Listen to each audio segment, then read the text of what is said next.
திண்டுக்கல் மாவட்டம் பழனி மலைக்கோவிலில் மின் இழுவை ரயில் நிலையத்திற்குள் புகுந்த பாம்பை கண்ட பக்தர்கள் அலறி அடித்து ஓட்டம் பிடித்தனர். மின் இழுவை ரயிலுக்காக காத்திருந்த பக்தர்கள் கூட்டத்தில் பாம்பு புகுந்தது.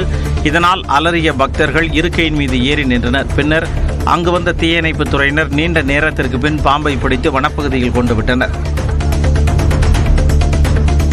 சேலம் கொண்டப்பநாயக்கன்பட்டி ஊராட்சி ஒன்றிய தொடக்கப்பள்ளியில் மாணவர் சேர்க்கை விமர்சையாக நடைபெற்றது. முதல் வகுப்பில் சேர்ந்த மாணவ மாணவியருக்கு பள்ளி நிர்வாகம் சார்பில் கிரீடம் அணிவித்து வண்ண பலூன்கள் மற்றும் இனிப்புகள் வழங்கி வரவேற்றனர். பள்ளியில் படிக்கும் மாணவ மாணவிகள் சிலர் சிலம்பம் சுற்றி வரவேற்பளித்தனர்.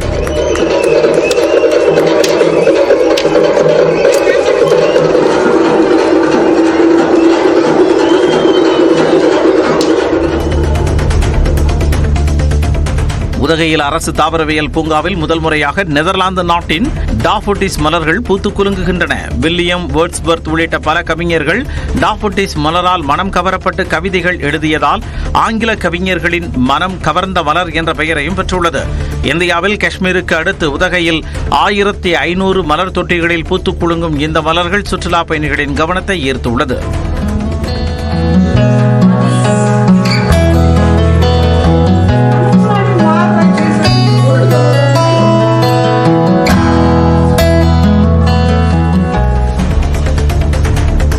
சென்னை விமான நிலைய பயணிகள் ஓய்வறையில் தமிழ் உள்ளிட்ட மாநில மொழி இதழ்கள் புறக்கணிக்கப்பட்டுள்ளதாக திமுக எம்பி வில்சன் குற்றம் சாட்டிய நிலையில் இதற்கு விமான நிலைய நிர்வாகம் மறுப்பு தெரிவித்துள்ளது.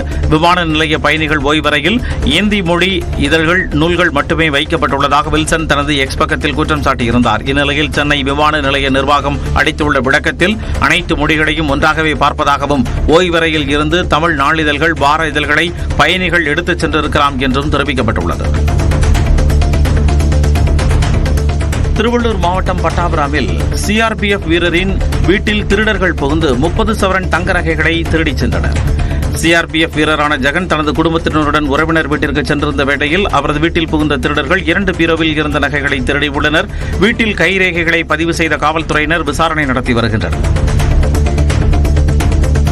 தூத்துக்குடி அருகே ஞானியார் குடியிருப்பு அதிசய விநாயகர் கோவில் மாசி திருவிழா குருபூஜையை ஒட்டி பால்குட ஊர்வலம் நடைபெற்றது.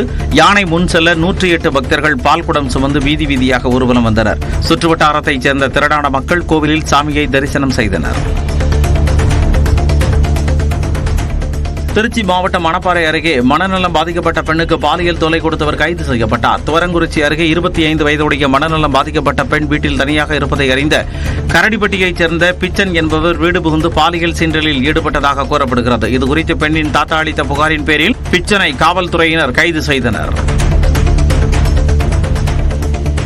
திருவண்ணாமலை அண்ணாமலையார் கோவிலில் தை மாத உண்டியல் காணிக்கையாக 3,52,55,845 ரூபாய் கிடைக்கப்பெற்றது. திருக்கல்யாண மண்டபத்தில் கோவில் ஊழியர்கள் மற்றும் பக்தர்களால் காணிக்கை எண்ணும் பணி நடைபெற்றது. 229 கிராம் தங்கம், 1 கிலோ 750 கிராம் வெள்ளியும் பக்தர்களால் காணிக்கையாக வழங்கப்பட்டுள்ளது. வெள்ளி கிரீடம் ஒன்றை பக்தர்கள் காணிக்கையாக செலுத்தியுள்ளனர். திருச்செந்தூர் முருகன் கோயிலில் மாசி திருவிழாவையொட்டி கன்னியாகுமரியிலிருந்து நூற்றுக்கணக்கான பக்தர்கள் காவடி எடுத்துச் சென்றனர். மாசி திருவிழாவையொட்டி ஆண்டுதோறும் விரதமிருந்து பக்தர்கள் காவடி எடுத்து ஊர்வலமாக சென்று நேர்த்திக்கடன் செலுத்துவதை வழக்கமாக கொண்டுள்ளனர். அதேபோல் இந்த ஆண்டும் பக்தர்கள் விரதமிருந்து காவடி எடுத்துச் சென்றனர்.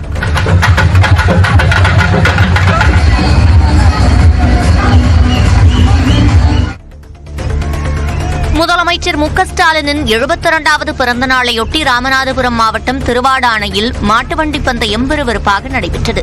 போட்டியை அமைச்சர் அனிதா ராதாகிருஷ்ணன், ராமநாதபுரம் எம்எல்ஏ காதர் பாஷா முத்துராமலிங்கம் ஆகியோர் தொடங்கி வைத்தனர். சீரிப்பாய்ந்த காளைகளை காண ஆயிரக்கணக்கான மக்கள் திரண்டனர். பெரிய மாடு, சிறிய மாடு என 2 பிரிவாக நடைபெற்ற போட்டியில் முதல் பரிசாக 1,72,000 வழங்கப்பட்டது.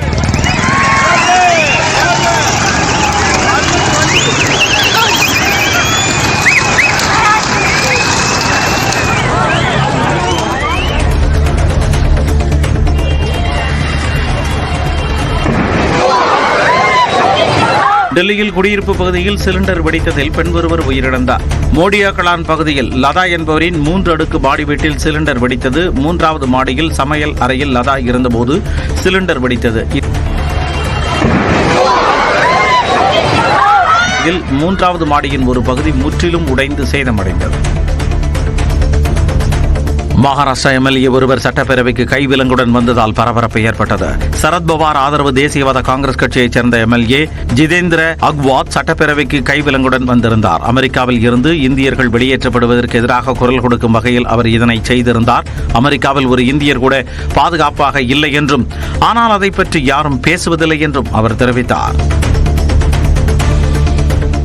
AMD, சிஸ்கோ மற்றும் நோக்கியாவுடன் இணைந்து தகவல் பரிமாற்ற சேவையில் செயற்கை நுண்ணறிவை பயன்படுத்தும் திட்டத்தை அறிமுகம் செய்ய இருப்பதாக ஜியோ பிளாட்ஃபார்ம் லிமிடெட் நிறுவனம் அறிவித்துள்ளது. ஸ்பெயின் நாட்டில் உள்ள பார்சிலோனாவில் நடைபெறும் உலக மொபைல் மாநாட்டில் முன்மொழியப்பட்ட இத்திட்டம் மூலம் தகவல் பரிமாற்ற சேவையில் பாதுகாப்பு மேம்படுத்தப்படும் என்று ஜியோ பிளாட்ஃபார்ம் லிமிடெட் நிறுவனம் தெரிவித்துள்ளது. முன்னணி நிறுவனங்களுடன் இணைந்து செயற்கை நுண்ணறிவு திட்டத்தை செயல்படுத்துவதன் மூலம் தகவல் பரிமாற்ற சேவையின் எதிர்காலம் புதிய தரத்தை எட்டும் என்று ஜியோ பிளாட்ஃபார்ம் லிமிடெட் குறிப்பிட்டது. கர்நாடக திரைப்பட விழாவில் கலந்து கொள்ள நடிகை ராஷ்மிகா மந்தனா மறுத்துவிட்டதாகவும், அவருக்கு பாடம் கற்பிக்க வேண்டும் என்றும் அந்த மாநில காங்கிரஸ் எம்எல்ஏ பேசியது சர்ச்சையை ஏற்படுத்தியுள்ளது.